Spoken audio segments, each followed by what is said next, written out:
então que a gente vai identificar uma fraude, né? Tanto na terceirização quanto na pejotização? Bom, cada caso ali na Justiça do Trabalho ele vai ser avaliado individualmente, através das provas constantes nos autos e também da prova testemunhal. Então, é sempre uma forma de produzir a prova que é muito importante e muito presente na Justiça do Trabalho. Então, se durante essa apuração ficar evidenciado o intuito de que aquela contratação foi para retirar direitos do trabalhador e que ele preenche os requisitos do artigo 2º e 3º da CLT, trabalhando aí com pessoalidade, onerosidade, sob remuneração, não eventualidade.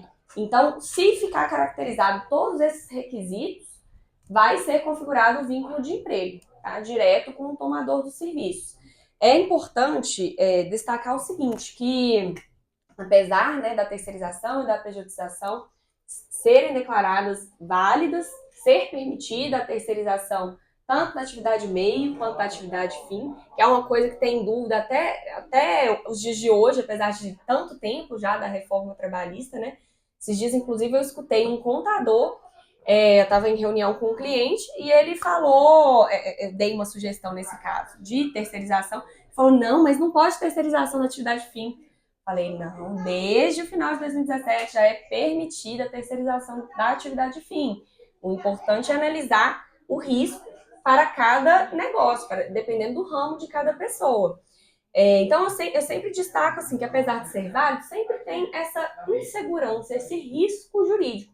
Porque por mais que você tenha feito o contrato da forma correta, sendo cuidadoso, pode chegar na Justiça do Trabalho e às vezes o empregado conseguir produzir uma prova no sentido de que ele estava subordinado, acatava ordens, não poderia subcontratar, teria que ser ele mesmo a prestar aquele serviço, não poderia enviar outra pessoa, que ele tinha horário, né, tinha os dias certos, muitas vezes, às vezes até fazia horas extras, às vezes não recebia esse pagamento, sonegação de outros direitos trabalhistas também. Então, quando está presente essa série de requisitos, é comum caracterizar a fraude, tanto na terceirização quanto na pejotização. E a caracterização da fraude, qualquer Justiça do Trabalho, qualquer tribunal vai caracterizar com a decisão do magistrado. Né? Então, isso vai depender ali mesmo da análise do judiciário.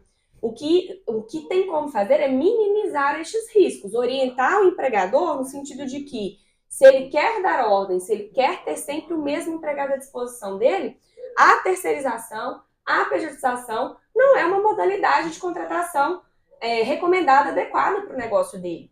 Né? Então, a gente tem que analisar ali. E, às vezes, por mais que ele não esteja acostumado a este formato, às vezes é possível ele também alterar o modelo de negócio dele dentro das possibilidades. Cada caso vai ter que ser analisado individualmente. Entendi. Não, o que você está falando é uma coisa que é bastante óbvia quando a gente conversa, mas na prática o empresário realmente tem a dificuldade de perceber. Então, o que você está falando, gente, terceirização é possível? É legal, desde que seja uma terceirização de fato, né? Então, porque não basta estar no contrato que é uma terceirização, na prática, no dia a dia, na execução desse contrato, tem que ser de fato uma terceirização, né? Mesma coisa a pejotização. Você pode contratar um MEI como prestador de serviço para sua empresa? Pode, mas ele de fato ele tem que ser um prestador, ele não pode ser um empregado. Né? Então, como identificar o que é um prestador, o que é um empregado? É a pergunta anterior, você verificar se estão ou não presentes os requisitos da relação do trabalho ou não. Então, pouco importa o contrato que você tem na sua gaveta, o que importa é como está sendo executado.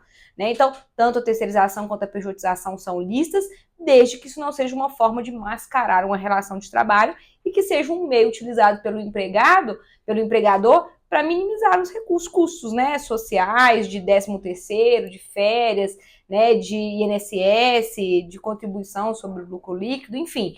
Então, a pejotização e a terceirização não podem ser instrumentos para reduzir custos apenas. Aquilo tem que ser vislumbrado na prática. Exato. E na prática, doutora Rayane, o que a gente vê é que praticamente todos os contratos de terceirização e pejotização, quando você esmiuça ali, você encontra mecanismos para derrubar e caracterizar uma fraude trabalhista. Infelizmente, é o que eu vejo.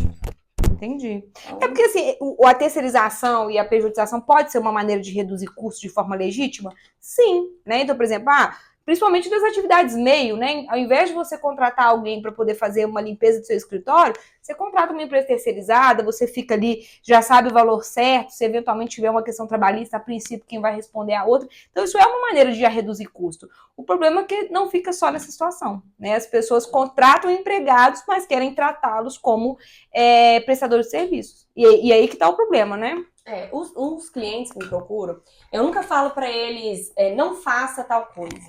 Eu apresento as possibilidades e sempre no caso da terceirização e pejotização, eu saliento a questão do risco jurídico que envolve esse tipo de contratação. Passo todas as orientações práticas, que eu sei que muitas vezes eles não vão seguir, apresento o risco jurídico. Ao meu ver, ele pode fazer esse tipo de contratação sabendo que isso poderá ser questionado na Justiça do Trabalho e tendo cuidado, muitas vezes, de fazer um provisionamento, que é uma coisa que são poucas as empresas que trabalham dessa forma. Elas querem, às vezes, viver no risco, mas elas não pensam em ter uma planilha de provisionamento, pensando assim, esse empregado hoje, o custo dele para mim, não é só o valor ali da remuneração, do INSS, do imposto, tem também o valor do risco jurídico dele, que eu vou deixar guardado ali no investimento ali da empresa, onde eu guardo o caixa da empresa, vou deixar este valor guardado caso venha a ter uma ação trabalhista.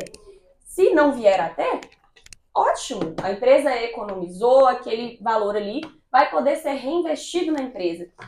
Mas é sempre importante ter aquele valor guardado, porque eu falo que a ação trabalhista é índice de sucesso do empreendedor. Uhum. Se ele está crescendo, vai aparecer ação trabalhista. E ele tem que ver isso como um índice bom. Quanto mais ação trabalhista ali, é porque, a não ser que ele realmente esteja com uma gestão muito ruim, né? Uhum. Mas quanto maior o negócio dele, é natural ter ali algumas ações trabalhistas, sim. Igual rede social, né? Quanto mais hater, mais sinal de que você tá realmente aparecendo.